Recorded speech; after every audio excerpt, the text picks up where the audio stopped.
Hello everyone!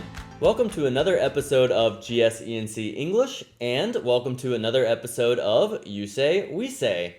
Before we get started today, I would like to offer a warm welcome to another new co-host, Hyunwoo. Hello, Lotin. Hello, everyone. My name is Kim Hyun-woo from 조직 개발 team.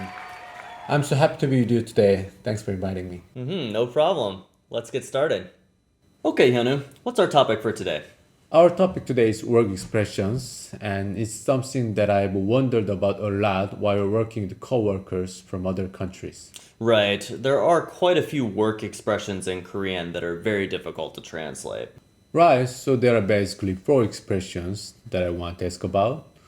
수고하세요, 수고했어요, 고생하세요, and 고생했어요. Do you think there's a simple way to translate these expressions?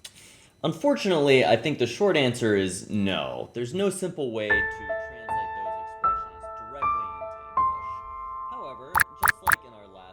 directly into English. Just like in our last episode, I think there are some good expressions you can use based on the situation. Such as?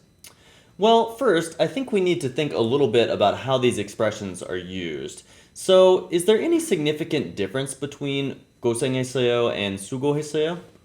Well, there's a little bit of a difference between 수고 and 고생. But as far as the usage goes, 수고했어요 and 고생했어요 are very similar, maybe even the same.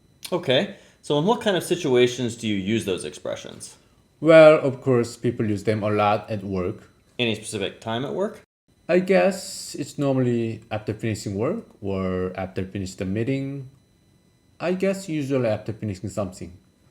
I think it's kind of like saying good job or thanks for your hard work. Well, there you go. Those are two good expressions you can use. If you want to thank someone for doing a good job, you can say, good job, thanks for the hard work. Or if they're still working, you can say, keep up the good work. One thing to keep in mind is these expressions are more commonly used by someone in a higher position to someone in a lower position.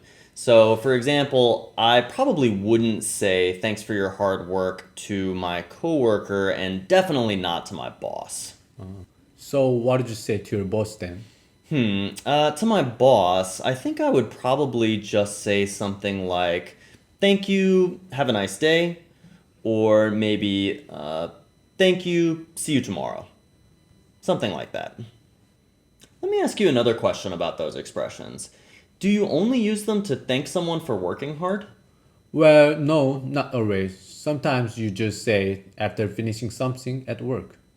So in that case, it's kind of like just saying goodbye. Yeah, right.